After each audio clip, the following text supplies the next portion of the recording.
Astaghfirullah wabarakatuh. Alhamdulillah wassalatu wassalamu ala Rasulillah wa ala alihi wa sahbihi wa mawalah wa la hawla wa la quwata illa billahi wa ba'du. Alhamdulillah, di pagi hari ini kembali kita bisa duduk untuk bertalabul ilmi, dan kita masih meneruskan kajian kita, masih membahas tafsir singkat dari juz amma, dan kita masuk pada surah At-Takatsur. Surah At-Takatsur ini secara tertib Al-Quran masuk pada 102 dengan jumlah ayat 8, jumlah kalimat 28, dan jumlah huruf 122 huruf. Adapun apakah dia makkiyah ataukah madaniyah, tergantung asbab nuzulnya. Ada yang mengatakan bahwa surah At-Takatsur ini adalah makkiyah, artinya turun sebelum hijrah. Dan ada yang mengatakan dia adalah madaniyah, maknanya turun setelah hijrah. Yang mengatakan bahwa surah At-Takatsur ini adalah makkiyah karena turun kepada dua kabilah. Pertama, kabilah Bani Abdil Manaf yang berselisih dengan kabilah Bani Syahmin. Bani Abdi Manaf ini apabila berjumpa dengan Bani Syahmin di sekitar Ka'bah,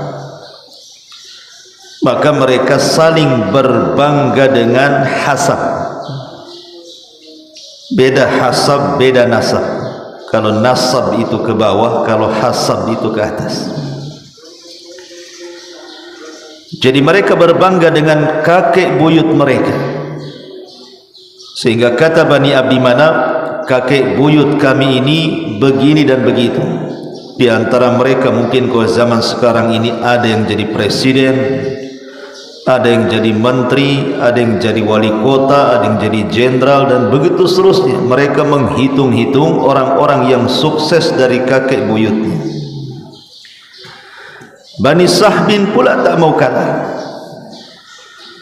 Mereka juga menyebutkan keberhasilan kakek buyut mereka, sampai ketika jumlah mereka kurang banyak, maka mereka datang ke kuburan kakek-kakek mereka dan menghitung dengan kuburan-kuburannya.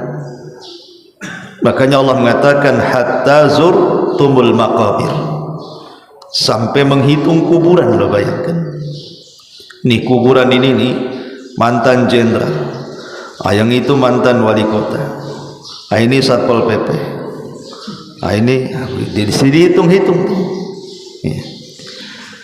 Makanya kemudian turun ayat, fa idza afadtum manasikakum fadhkurullaha ka dzikrikum aba'akum aw ashaddu dzikra.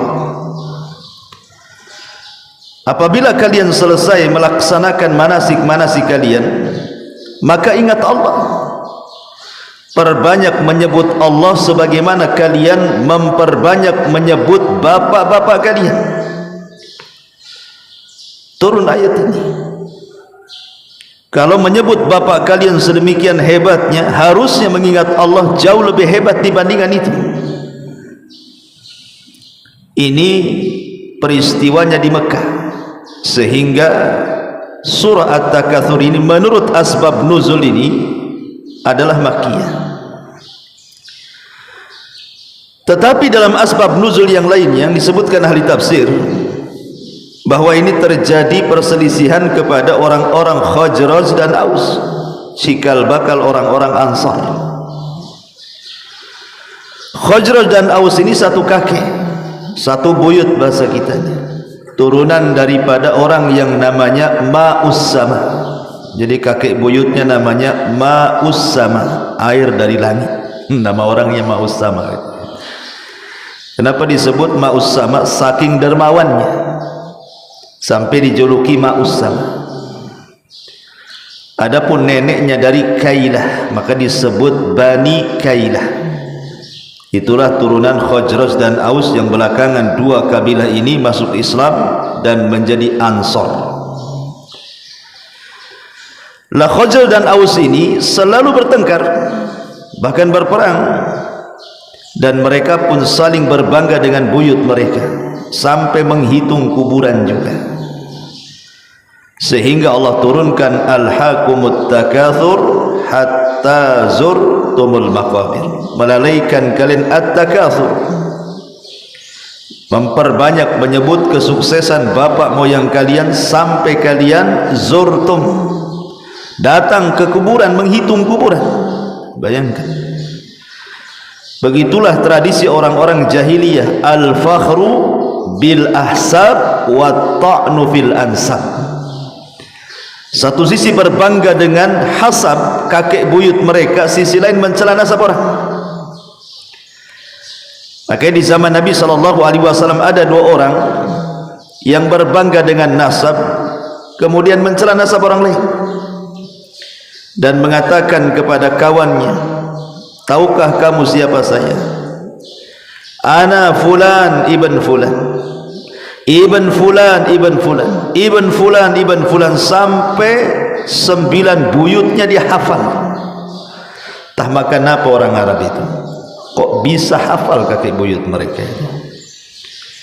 Saya enggak yakin kakek buyut antum ketiga saja namanya enggak tahu. Mungkin karena tempe sama tahu yang antum makan jadi hafalannya lelet gitu. Siapa kakek buyut yang ketiga antum enggak yakin? Enggak yakin Pak Darwis hafal. Tapi orang Arab hafal turunan itu.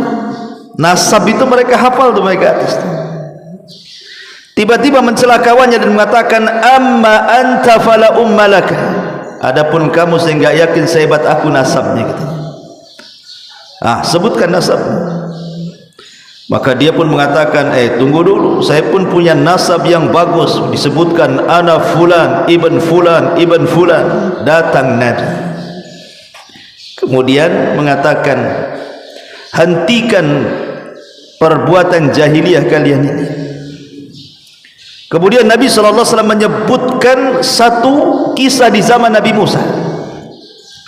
Dulu di zaman Nabi Musa, kata Nabi SAW, ada dua orang yang persis seperti kalian, bangga dengan nasab ke atas dan mengatakan, saya fulan ibn fulan ibn fulan, sampai 9 kakek disebut. Kemudian menghina kawannya dan mengatakan, amma anta fala ummalaka, adapun kamu saya tidak sehebat nasabku katanya. Sebutkan nasab. Malu-malulah kawannya menyebutkan nasab dan mengatakan, ana fulan ibnu fulan ibnu fulan. Cuman 3 kakeknya disebut. Kakek yang keempatnya malas menyebutnya. Kenapa? Karena kafir. Dia tidak mau menyebut kakek yang kafir. Akhirnya diulang, ana fulan ibnu fulan ibnu fulan ibnul Islam. Kakek buyutnya yang keempat dibilang Islam. Dua-duanya Allah wafatkan. Yang berbangga dengan nasab walaupun dia kafir, Allah masukkan ke neraka.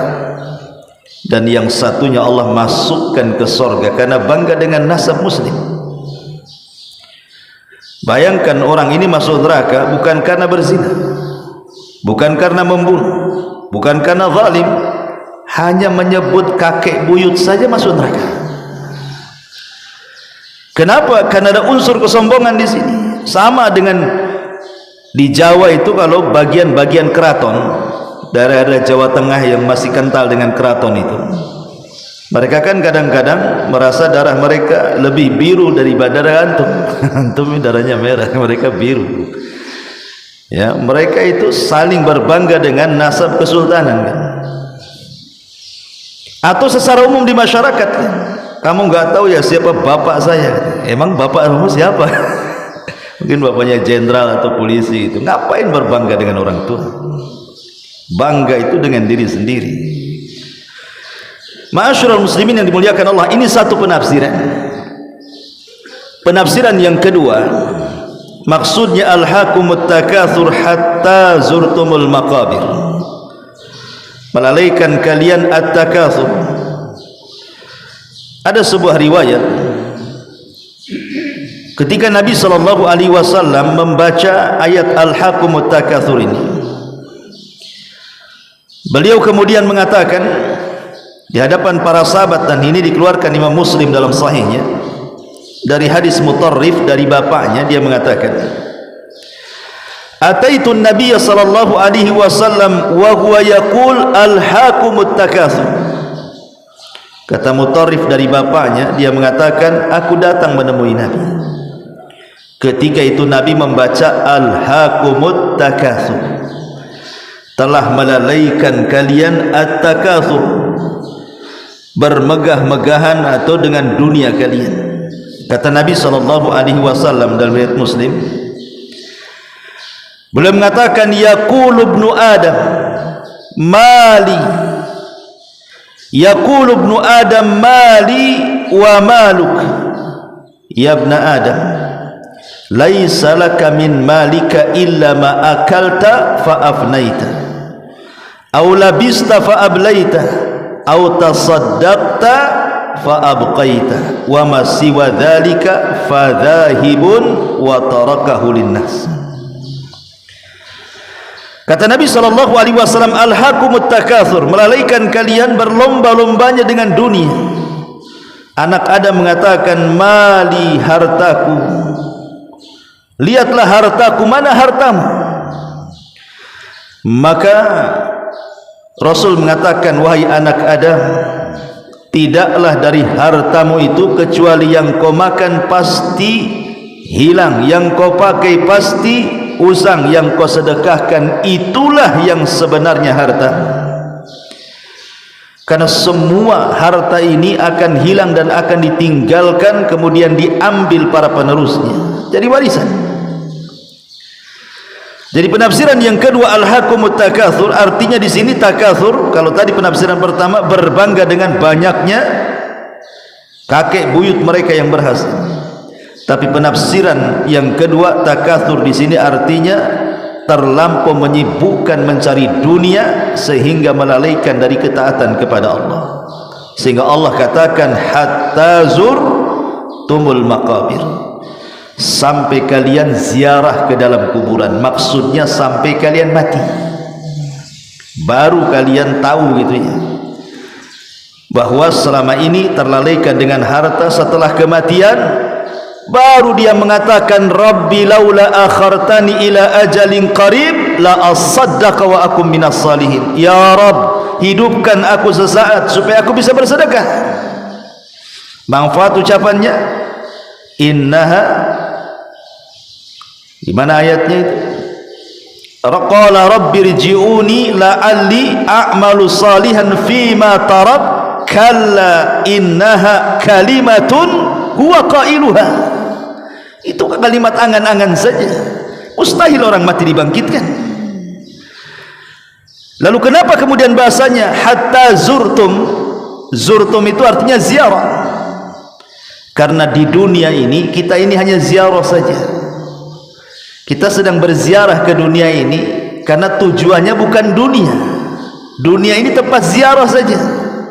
Antum kalau berziarah ke tempat kawan gitu kan nggak mungkin tinggal di rumah dia. Itu bukan ziarah namanya, itu merampas rumah orang namanya. Ziarah itu ya sebentar pergi, itulah ziarah namanya.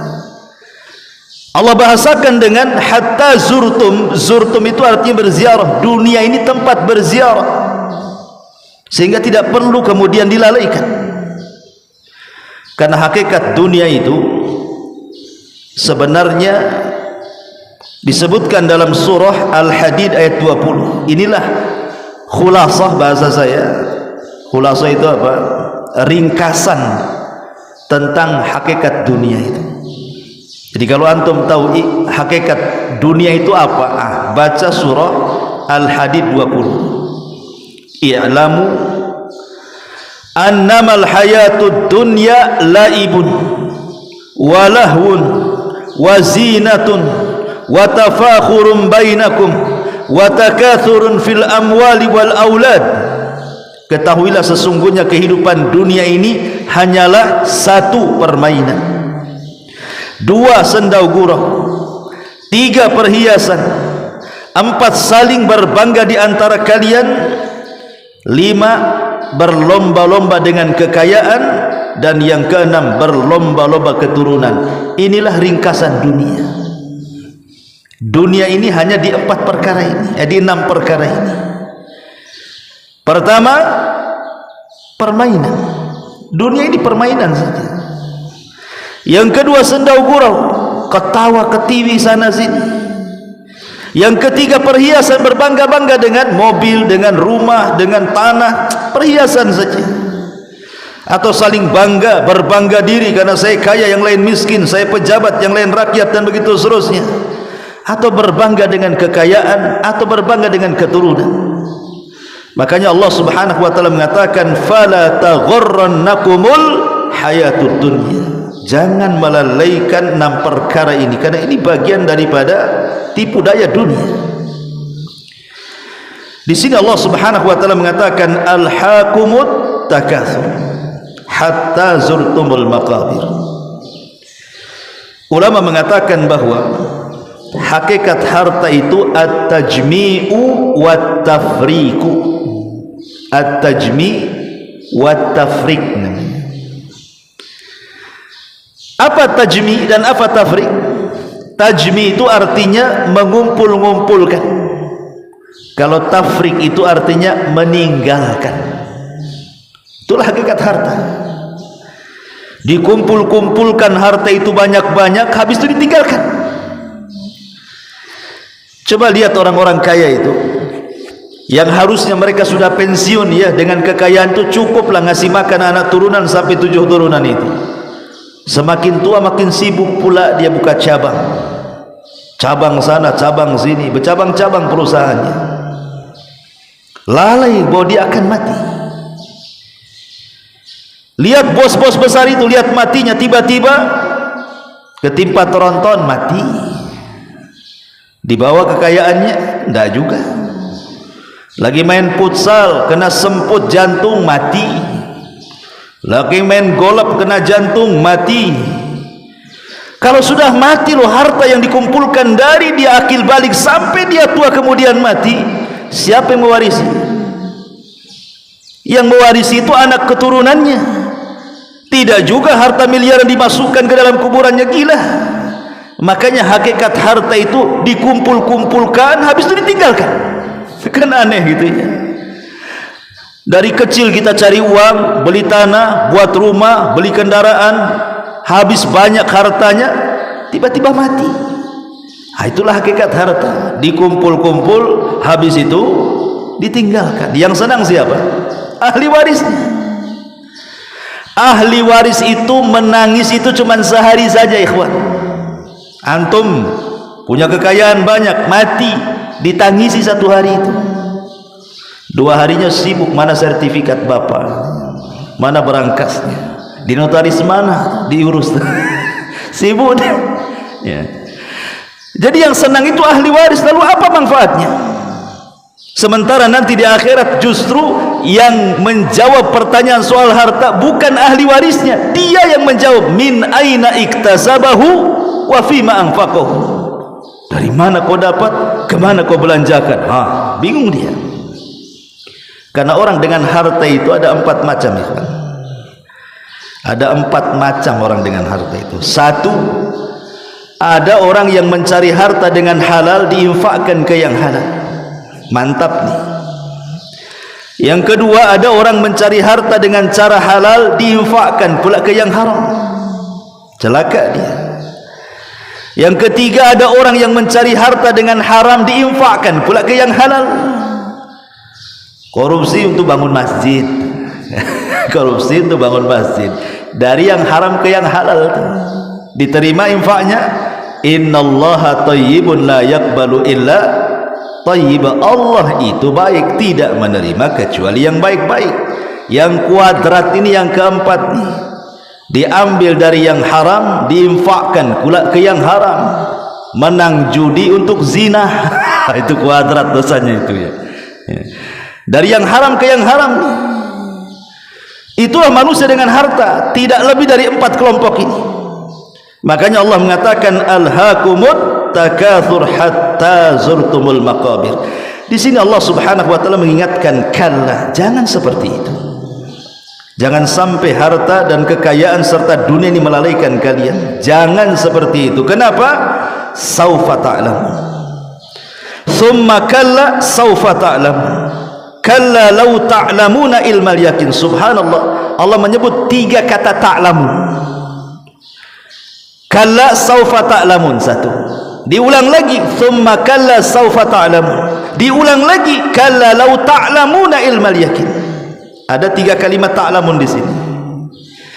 Kalla, sekali-kali jangan begitu, saufa ta'lamun, kalian akan mengetahui. Summa, kemudian, kalla, jangan seperti itu, saufa ta'lamun, kelak engkau akan mengetahui. Kalla, sekali-kali jangan seperti itu, lau ta'lamuna ilmal yakin, sekiranya kalian mengetahui dengan pasti. Dari sini ulama membagi, karena menyebut 3 kalimat ta'lamun, bahwa ilmu itu ada 3. Ada yang disebut dengan ilmu, ada yang disebut dengan ilmul yakin. Yang kedua ada yang disebut dengan ainul yakin. Yang ketiga yang disebut dengan hakul yakin.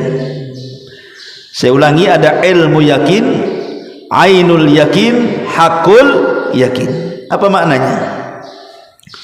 Ilmu yakin ini, saya contohkanlah yang mudah.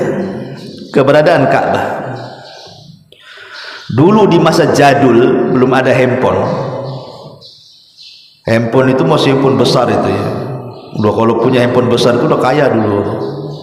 Bisa ngelempar anjing tuh. Gede kering gedenya. Handphone yang segini itu ada antennya lagi gitu. Jadi orang-orang yang datang umroh atau haji, kemudian ceritalah pulang mereka tentang kondisi Ka'bah. Kita yang tidak pernah haji mendengar di Mekah ada Ka'bah itu yakin nggak? Yakin. Kenapa? Karena banyak orang yang bercerita walaupun belum nampak. Yakin karena nggak mungkin lah banyaknya orang bercerita Ka'bah itu berkumpul untuk kedustaan, kan mustahil. Itu disebut ilmu yakin. Yakin ada Ka'bah. Kenapa? Banyaknya orang cerita.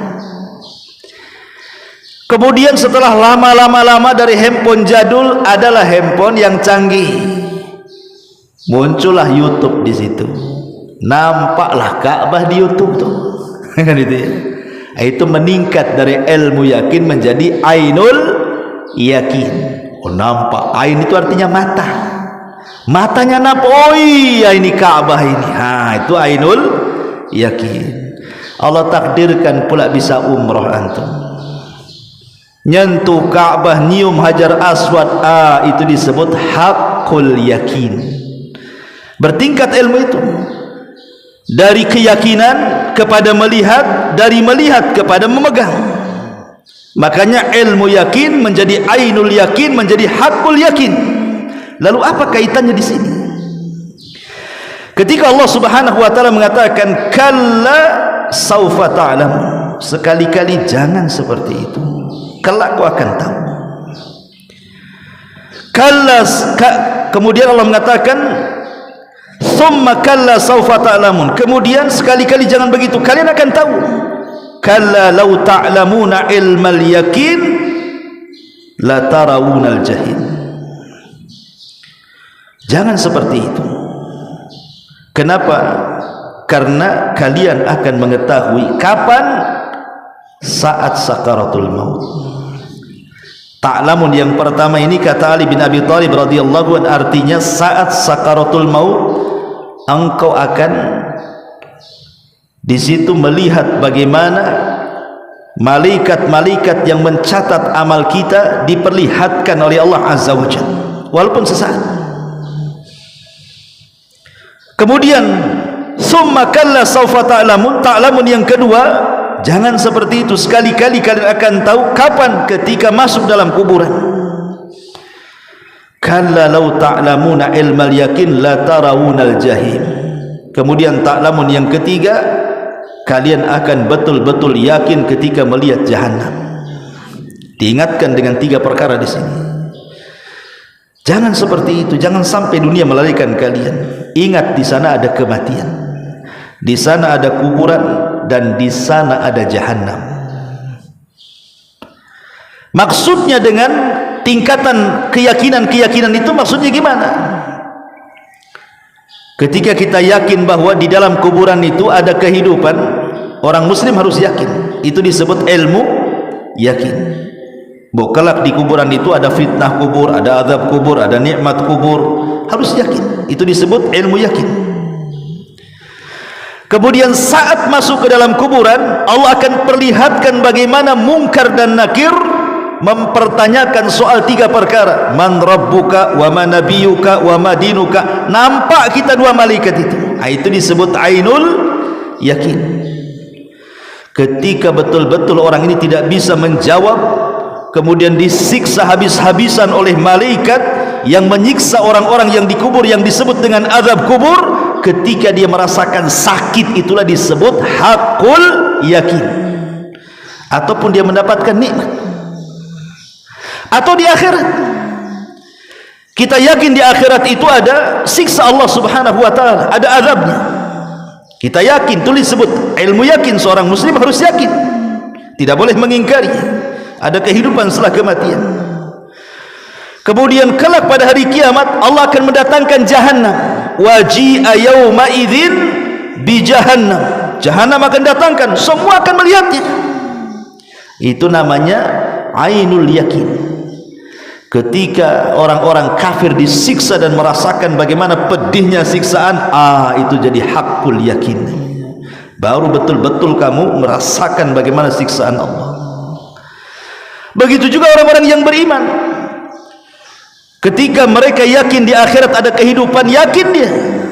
Kemudian diperlihatkan sorga, menjadi ainul yakin, masuk pula ke dalam sorga, dapat nikmat yang luar biasa, tidak pernah dilihat mata, didengar telinga, terlintas pun tidak. Menjadi hakul yakin. Berarti di sana ada ilmu yakin, ada ainul yakin, ada hakul yakin. Di sini Allah subhanahu wa ta'ala ingin memperingatkan kepada orang-orang yang terlalaikan dengan dunia. Kalla sawfa ta'lam. Jangan seperti itu.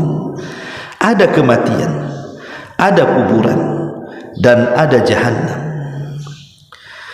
Makanya sebagian para ulama mengatakan kalla sawfa ta'lamun, thumma kalla sawfa ta'lamun, kalla law ta'lamuna ilmal yakin. Titik sampai di sini. Ada yang mewakafkan sampai di sini. Artinya la tarawunal jahim ini kalimat baru, bukan ataf kepada sebelumnya, bukan menyambung kepada kalimat sebelumnya. Di sini ada kalimat yang dibuang, yang kalau mau ditampakkan kalimatnya adalah jangan seperti itu, kelak kalian akan mengetahui. Kemudian jangan seperti itu, kelak kalian akan mengetahui. Kemudian jangan seperti itu, sekiranya kamu mengetahui dengan pasti, tentu kalian tidak akan melalaikan dari dunia. Tentu akan kalian tidak mungkin terlalaikan dengan dunia.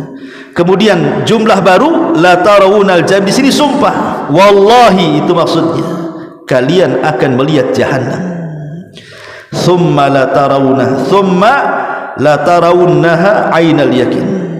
Kemudian kamu benar-benar akan melihat jahannam dengan mata kepala kalian sendiri. Kemudian thumma la tus'alunna yawma idzin anin na'im. Ayat yang ke-7 sedikit saya jelaskan. Di zaman Nabi SAW, di zaman Nabi SAW, Rasul pernah keluar di musim ketika Madinah penuh dengan paceklik. Hampir manusia banyak kelaparan, hewan-hewan pun hampir mati karena nggak ada yang dimakan. Rasul siang-siang bolong keluar, tiba-tiba berpapasan dengan Abu Bakar dan Umar. Kata Nabi SAW, wa ma akhrajakuma, Apa yang membuat kalian keluar di waktu terik-terik matahari? Orang Arab tidak terbiasa keluar siang-siang karena panas gitu ya. Kata Abu Bakar dan Umar sambil menyingsingkan bajunya dan mengatakan, "Ju ya Rasul, lapar." Kemudian Rasul melihat ada batu diganjal di perutnya. Begitu orang dulu, kalau lagi lapar mereka ambil batu, taruh di perut, diikat supaya perutnya agak ke dalam. Nah, itu mengurangi rasa lapar orang dulu. Antum kalau lapar buat kayak gitu, ambil bata, taruh di perut, ikat kan gitu. Kalau antum nggak yakin lapar ya ke warung bakso lah. Ngapain pulang ikat perut dengan batu lah. Tapi dulu para sahabat apa yang mau dimakan? Begitu caranya. Maka Abu Bakar dan Umar kemudian bertanya balik, "Wa ma akhrajaka ya Rasulullah?" Lalu apa yang membuat anda keluar dari rumah di waktu seperti ini wahai Rasul? Kata Rasul, "Ju, sama wahai Abu Bakar." Dibukanya perut Nabi bukan satu batu, dua batu pula di perut Nabi. Artinya Rasul lebih lapar dibandingkan Abu Bakar dan Umar. Subhanallah ya. Sayyidul Anbiya wal Mursalin kelaparan. Antum kulkas saja dua-duanya penuh pula. Ya. Akhirnya kemudian Rasul, Abu Bakar dan Umar ini Rasul mengajak keduanya ke perbatasan kota Madinah. Di situ ada rumah seorang dermawan Ansar, Abu Tihama. Ketika sampai di rumah orang dermawan Ansar ini, rupanya tidak ada, yang ada istrinya. Maka sebagai adab Rasul tidak masuk tetapi menunggu di luar, menunggu suaminya datang. Setelah beberapa waktu datanglah Abu Tihama ini membawa air bersih karena susah mencari air bersih. Istrinya memberitahu bahwa ada tamu Nabi, Abu Bakar dan Umar. Apa kata beliau? "Demi Allah tidak ada tamu yang lebih istimewa melainkan mereka bertiga." Akhirnya dia manjat kurma, ambil rutab. Rutab itu kurma yang paling enak, yang masih kuning-kuning tuh. Kemudian dihidangkan kurma, tamar dan air putih. Habis itu dia ambil pisau, mau nyembelih kambing. Mau diambil pula kambing pejantan. Kata Rasulullah, "Iya kawal halib." Jangan kambing itu. Yang ini saja kata Rasul. Disyaratkan kambing kurus. Itulah kalau tamu tahu diri begitu. Kalau tamu tahu diri ya. Antum tak tahu diri. Ya. Anda mau beli bakso ya? Oh jangan, saya nggak suka bakso, soto aja. Kan itu tuh antum tuh. Ya Nabi enggak. Jangan yang itu, jangan itu. Ya, jadi kalau antum ditawari mau soto apa? Enggak usah, air putih saja. Nah, gitu maksudnya. Bukan begitu. Keluarkan aja yang di kulkas itu kan. Lebih parah lagi tuh bahasanya. Mengeluarkan yang di kulkas kan. Akhirnya kemudian disembelihlah kambing itu, dihidangkan kepada Nabi. Ini daging baru direbus, ini kan ada asapnya tuh. Apa yang terjadi? Fabakan Nabi sallallahu alaihi wasallam. Tiba-tiba Rasul menangis. Abu Bakar pula orang yang paling meniru Nabi, tanpa melihat alasan Rasul kenapa menangis, ikut pula dia menangis. Itulah Abu Bakar. Dia enggak peduli. Rasul tertawa ikut tertawa, Rasul menangis ikut menangis. Itulah Abu Bakar. Lain Abu Bakar, lain Umar pula. Umar tak bisa main tangis-tangisan gitu. Dia tanya kepada Nabi, "Ya Rasulullah, afi hadhil halati tabki?" Rasul, dalam kondisi hidangan di tengah-tengah kita kau nangis pula gitu. Makanlah katanya. Itulah Umar tuh. Antum memilih Umar Abu Bakar. Kata Umar, dalam kondisi ini kau menangis? Makan, ini banyak makan, kita lapar nih. Di sini Nabi sallallahu alaihi wasallam membacakan surah Takatsur. Ya Umar, alhaqumut takatsur hatta zurtumul maqabir, sampai kepada thumma la tus'alunna yawma idzin 'anil na'im. Yang di hadapan kita ini nikmat ya Umar, ini akan ditanya.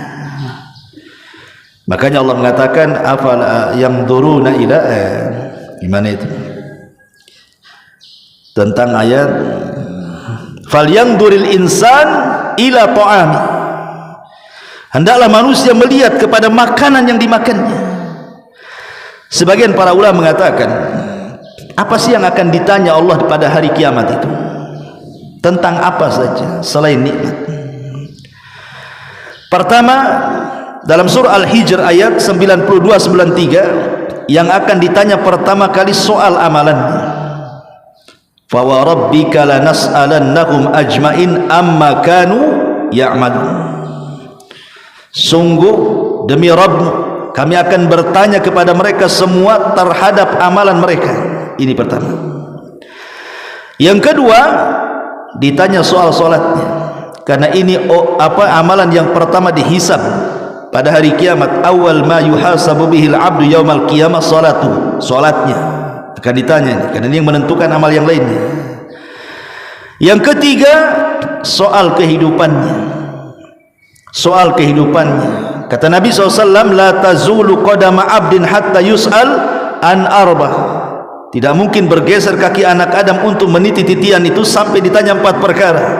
Tentang umurnya, kemana habiskan, masa mudanya kemana dilampiaskan, ilmunya sudahkah diamalkan, hartanya dari mana kau dapat, kemana kau belanjakan. Soal kehidupan. Kemudian juga yang keempat, nikmat yang ada pada badan kita, pendengaran, penglihatan, penciuman, hati, akal, kan ditanya. Wala taqfu ma laysa laka bi ilmun innas sam'a wal basara wal fuada kullu ulaika anhu mas'ula. Kemudian yang kelima, soal kepemimpinan. Presiden akan ditanya soal kepemimpinan kepada rakyatnya. Kepala rumah tangga akan ditanya soal kepemimpinan dia terhadap keluarganya. Bahkan diri kita akan ditanya soal kepemimpinan kepada badan kita sendiri. Kullukum ra'in wa kullukum mas'ul. Dan yang keenam, soal nikmat yang kita akan bahas di sini. Sebagian para ulama tafsir mengatakan, nikmat apa sebenarnya yang akan ditanya di hadapan Allah Subhanahu wa taala? Nikmat apa saja yang akan ditanya? Yang pertama, dan ini menurut Al-Imam At-Tabari dalam tafsirnya, yang akan ditanya yang pertama, annahu as-sihhatu wal amn, soal kesehatan dan keamanan. Ketika kita sehat, digunakan untuk apa kesehatan kita ini? Untuk ibadah kah, untuk selain ibadah? Keamanan juga sama, negeri kita sedang aman, digunakan untuk apa ini keamanannya? Bersyukur atau kufur? Ini yang pertama, annahu as-sihhatu wal amn.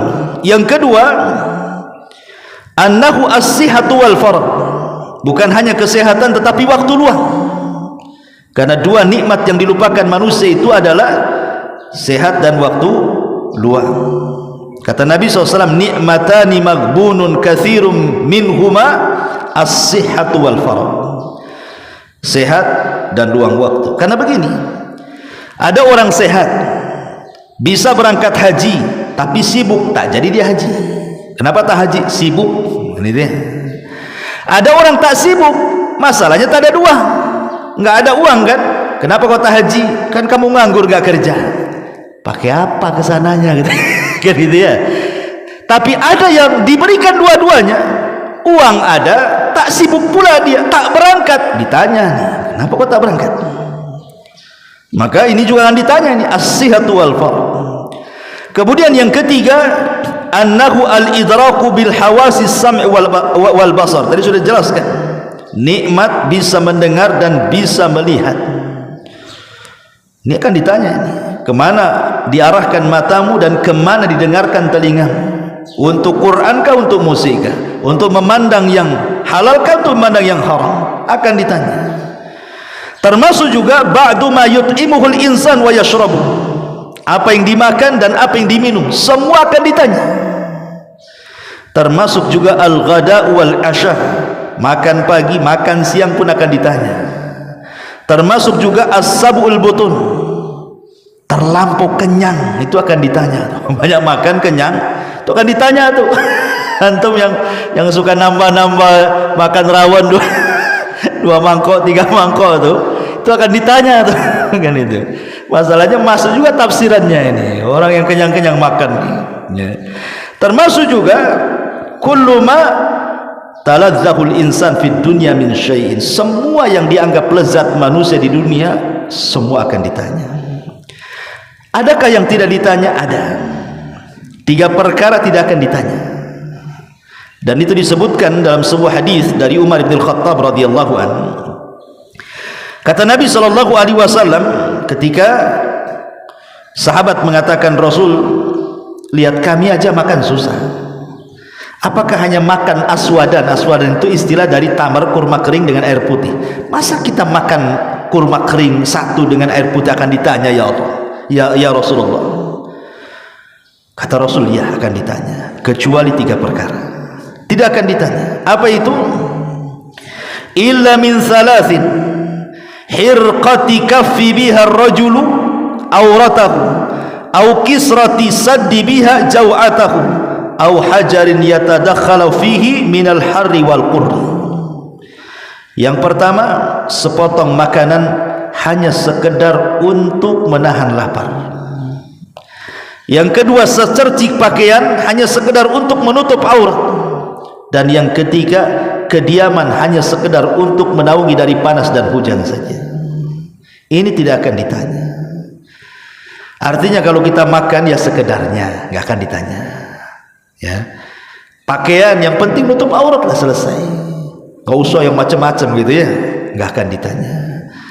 Ya kontrakan jadilah, yang penting nggak kehujanan, nggak kepanasan, nggak akan ditanya. Tapi kalau rumahnya sudah besar gitu ya, itu ditanya, itu jendela dari mana uangnya, itu pintu dari mana, itu tikar dari mana, itu semua akan ditanya. Ya. Kalau sudah berlebihan akan ditanya. Di sini Allah Subhanahu wa taala mengatakan, "Tsumma latus'alunna yauma idzin 'anin na'im." Kemudian kalian akan ditanya pada hari itu dari kenikmatan. Subhanallah bihamdika, asyhadu an la ilaha illa anta, astaghfiruka wa atubu ilaik. Allah Ta'ala. Assalamualaikum warahmatullahi wabarakatuh.